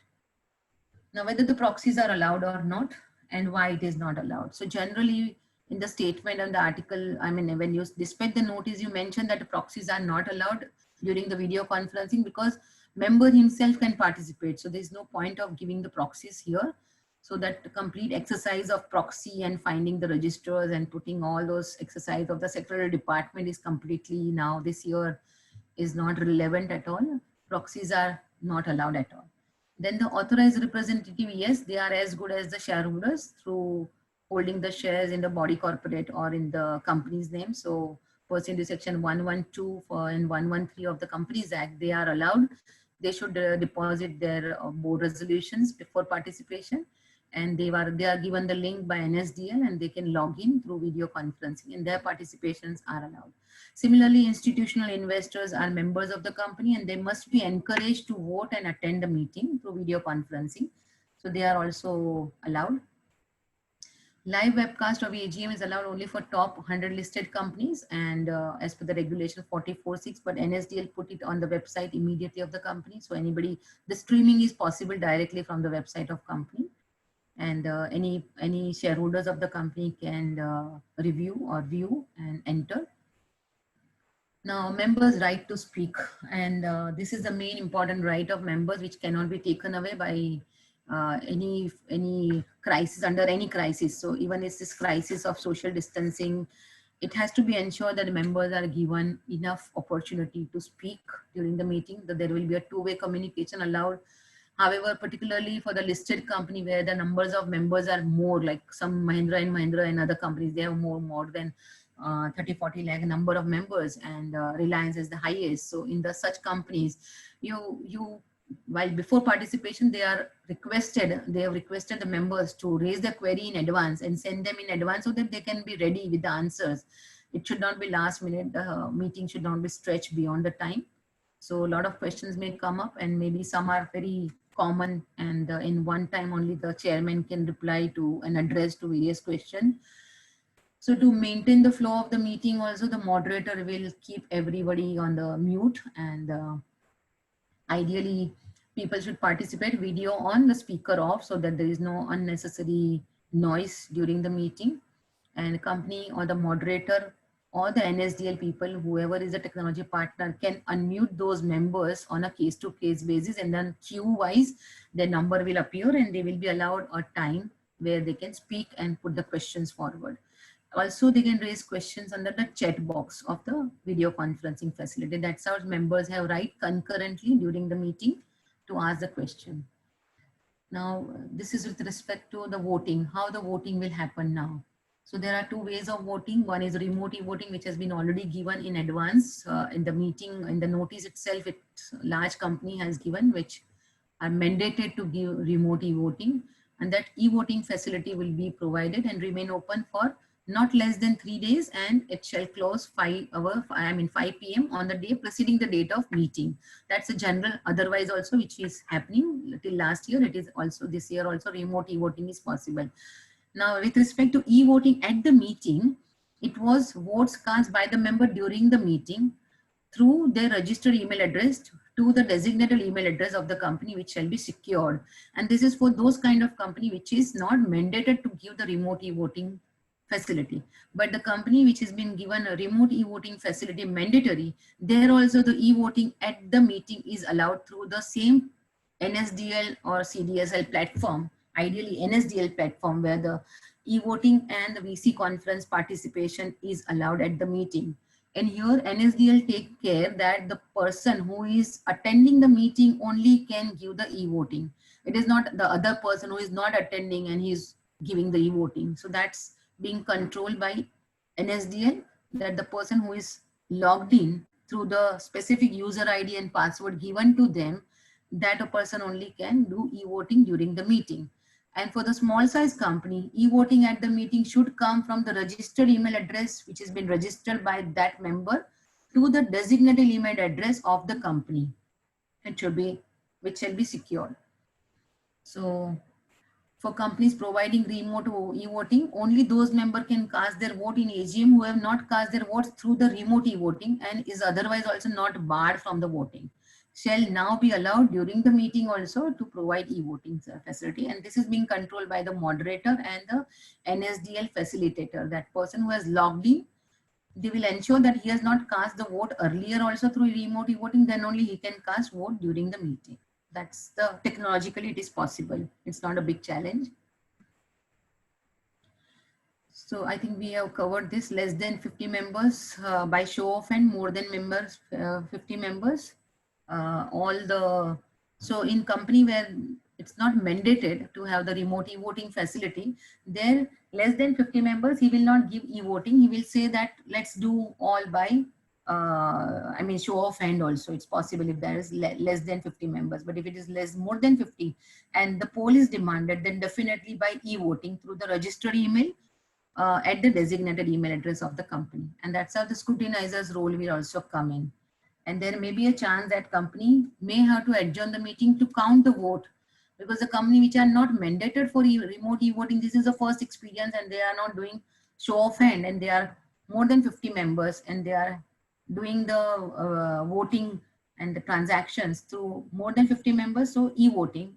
And then the counting of votes requires some time. So the meeting may be adjourned for some short period of gap, maybe 10-15 minutes, and then they gather again. And that's how the role of scrutinizers may come in. So the company which are mandated to provide remote e-voting, definitely they will have the scrutinizers as per the Companies Act also. They carry out the voting process at the meeting also very carefully through NSDL system, that those members who are attending, they only cast their vote during the e-voting system and unlock the remote e-voting after the meeting is over and then issue the report to the chairman. That role is already clarified in the Companies Act also. Only thing, second point, they have to see that members who are attending who have not cast earlier vote and they are not debarred should only vote during the e-voting. That's the only 2 number point is critical during that time. With the technology support of NSDL, it is possible. Then the company which are not mandated to provide e-voting system, there also the scrutinizer is optional. You can or you cannot have the mandatory. One of your director also count the numbers.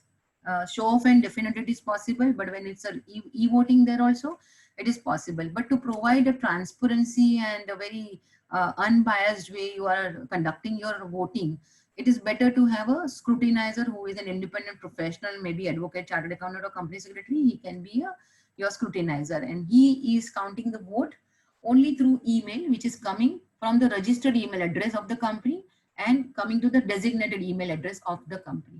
So he will have the list of email addresses of the member which is registered, and the designated email address he will open with the integrity and maintaining the secrecy, and then he will issue the report that this many people have voted for.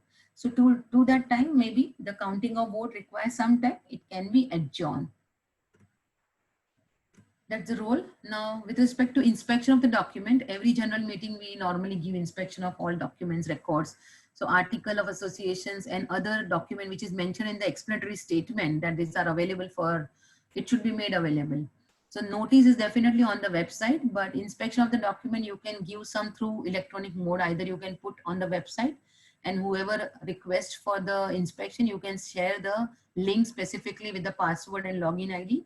So the document they can inspect with no edit possibility. So there won't be, the link will have a security that they can just view, they cannot download, neither they can edit the document. So that's just a viewing permission. So that's how the inspection can be given of various documents. Now, post AGM, immediately the chairman has to ensure that there's a transcript of the meeting put on the website for a public company, private company, keep it in safe custody, declare the voting, finalize the minutes of the AGM within 30 days, file all the resolution which is mentioned under the new circulars of ministry, that within 60 days you have to file, whether it's an ordinary resolutions, I mean ordinary through ordinary voting or ordinary special business, but ordinary resolution or a special resolution. In both cases, you have to file with the ROC with the declaration that the meeting was conducted in compliance with the Act. So the onus is passed on by the ministry that you only put on the system that these are the resolution passed during unprecedented COVID-19 time when the circulars were in place, giving relaxation, and company has complied with those provisions, and that's how the resolutions were circulated and passed and put in the ministry in the public domain. Then if the dividend has been declared, then you have to pay the dividend within 5 days or 30 days, as the case may be, within transfer, whatever as per the requirement of the provision of the Act. But if you have received the mandate in advance from your members about their ECS mandate for transferring electronically, then you transfer the dividend directly. If you have not received, do not worry. The relaxation is given that you can send the dividend warrant or check by post after the normalcy of the situation. So no need to panic if you are not getting the email address. But though your company has put all its efforts to provide and get the email address of the client, of the members, and requested them to give the ECS mandate, still they have not given, then it is not the fault of company, and you can post your warrants or dividend later on. Now the question can come, can company hold their AGM with the physical presence? Of course, yes. If within the family, husband, wife, or son and mother and daughter and father, or whoever are within the group or within the same house, they are logged in, they can definitely conduct the meeting within the house, or company may conduct the meeting if it is not in the red zone and they have the permission from the relevant authorities to conduct with the physical presence, they can definitely, but they may provide facility of VC or AVM.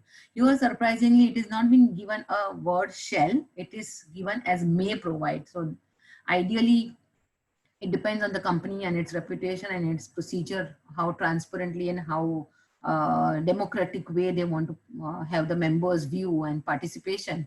So they definitely shall provide the facility of video conferencing to others who cannot join, because very few, 5 for the quorum may be possible in the physical presence, but the rest of the people are not there. Then ideally companies should give a facility of video conferencing. Rest of the thing the same. Email notice and send, everything is to be sent by email. Quorum will be counted both physically and electronically for present members, and all resolutions shall be passed through e-voting system only. So it should be through e-voting. Physical presence also, but still e-voting system. Now some of the last FAQs, it says that for companies which are mandated to provide remote e-voting facilities, members cast their votes so often during the meeting or earlier also. So no, they have to give the e-voting during the meeting. Remote e-voting is of course before the meeting, but e-voting is during the meeting, not by email prior to the or advance, in advance. They have to cast their vote during the meeting. The second number also I have covered actually. Yeah, the question has been clarified under Circular 14 that can members vote their email to the designated email in advance? So no. Chairman will say that the item number so and so is now put, and he will give some time frame that now for next 20 minutes or 10 minutes or 5 minutes, the voting is open, and people are requested to send email to the designated email. And that point in time, the members should send their mail and not in advance.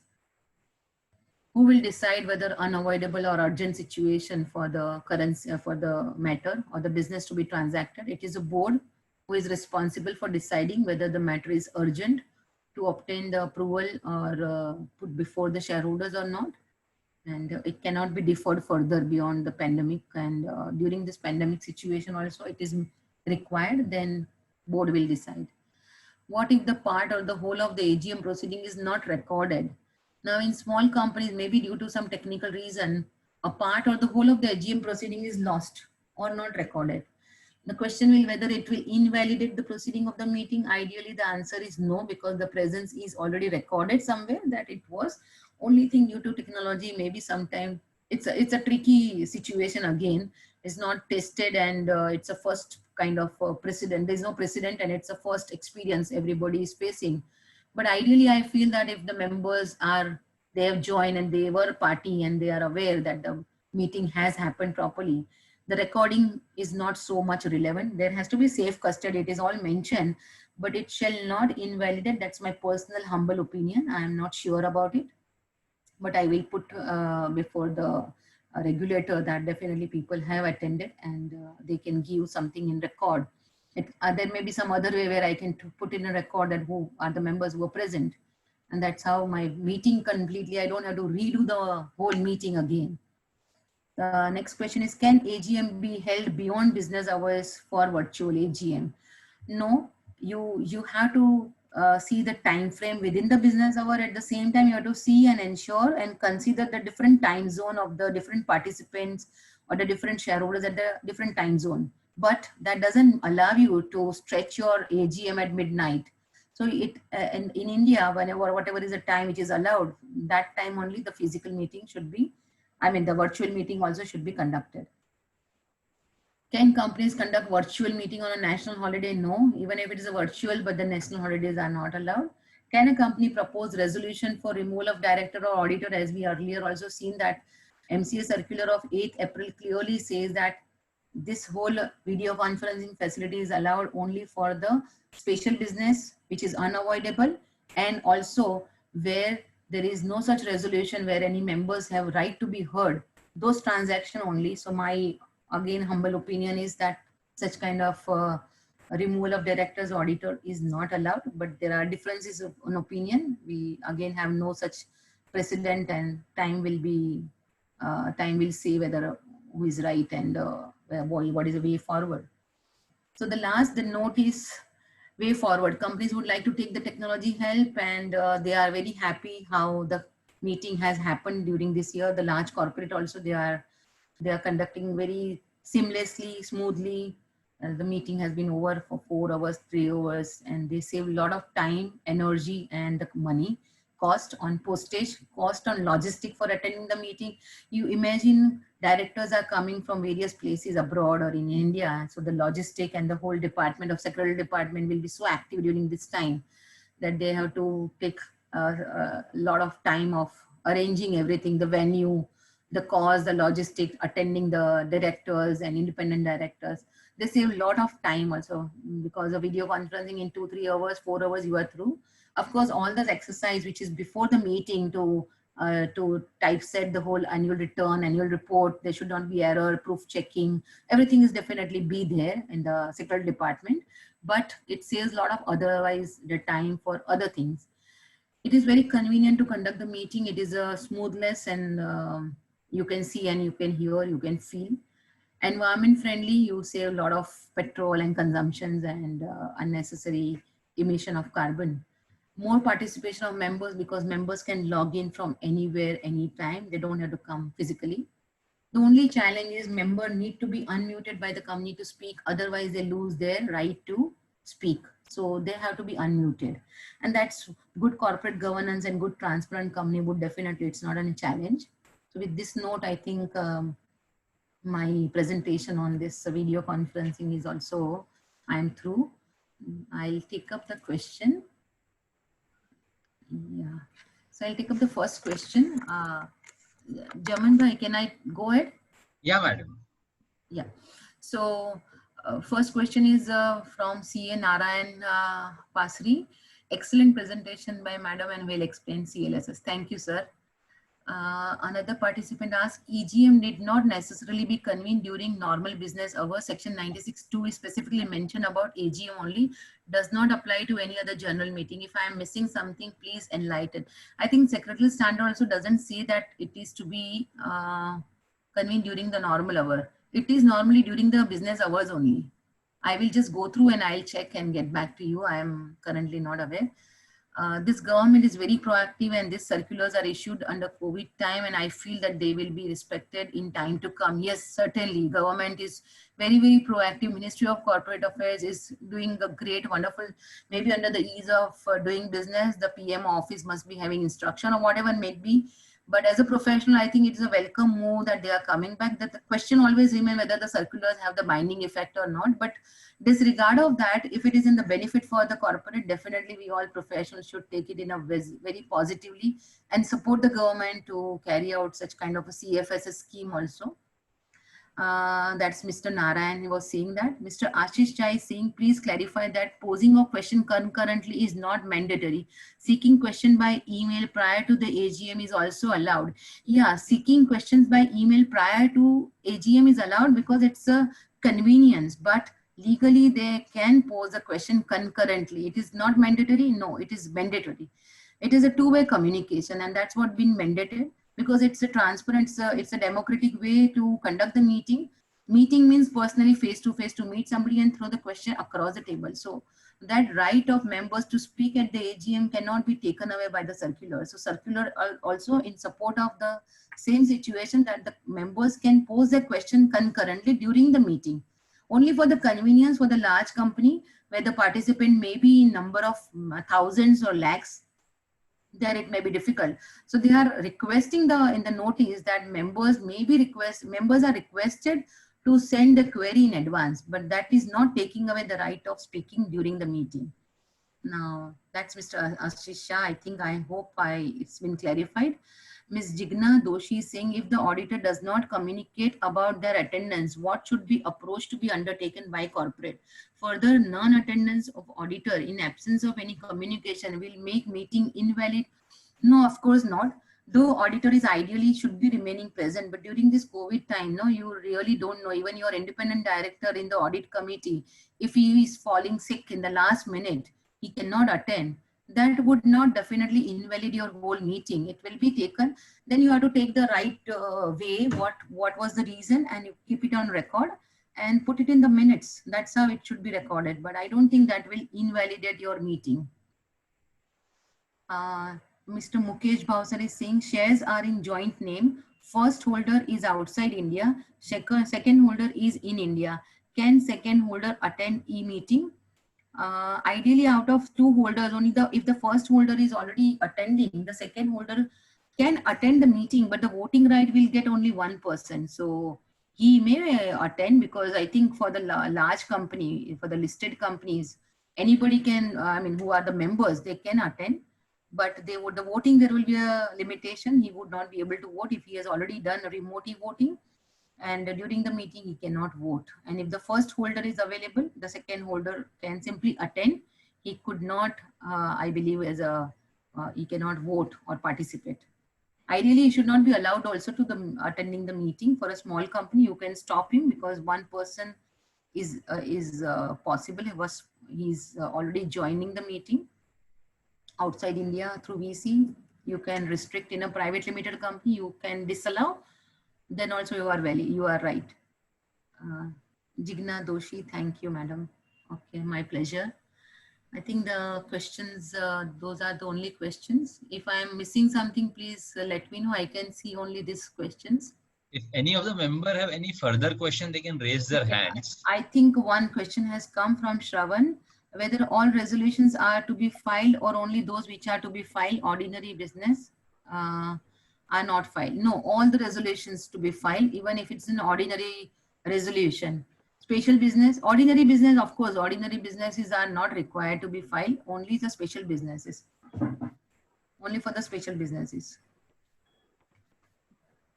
I think all the questions are answered. All the questions are replied. Yeah, thank you. And I think I could give justice in time and manner which is expected from me. And some one or two questions with respect to one person, I think anonymous, there was no name. It's pending about the EGM meeting, which I think Janam, I will message you and you can circulate to your participant. Whether in the EGM, the time is beyond the, I think, the business hours or not, that I need to double check. I'm not very sure about that. Sure. There is one more question from Mr. Sunil Modi. Okay. I can see that.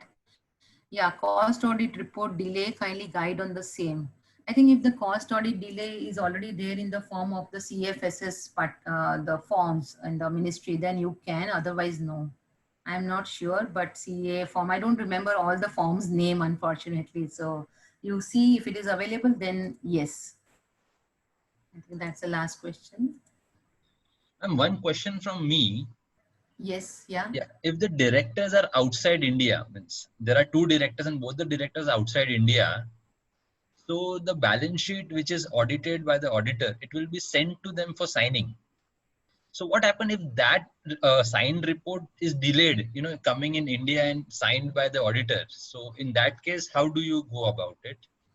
See, what I understand with the email, no, you can send the balance sheet by email and they will also immediately sign and send the email. So physically, the electronic copy should be valid. They can sign in Germany, say X person is in Germany, Y person is USA. He will sign on the same date, put the same date, like how we do agreement also. Different places, different dates and different per person. And it can be signed on the same day in India by the auditor also. I do not see any challenge there. Okay. It will be allowed this year. And they can even do the digital signing and send it across Yeah, as long as it is, immediately. So then there is a time delay of sending the report doesn't arise. by courier and all doesn't arise. Correct, absolutely. That's correct. Thank you, Amitabh, for answering all the questions and taking through all the points that are relevant for this year's audit with the secretarial practice. Yeah, So I think all the members have really benefited from your both the topics. That was the scheme which is flowed by the government, and also how to conduct the general meeting for this year, especially due to COVID environment. On behalf of Vile Study Circle, I thank you very much for meticulously covering the whole topic in stipulated time and answering all the question of the member. Thank you very much, Amitabh. Thank you. It's my pleasure. And if any question you can put across anytime, if there is, I will share the presentation with you and you can circulate. Thanks the participant. Thank you very much for giving this opportunity. Thank you. Thank you all the Thank you. participants. Thank you. Thank you. Yeah, thank you, Mehul. Yeah. Bye.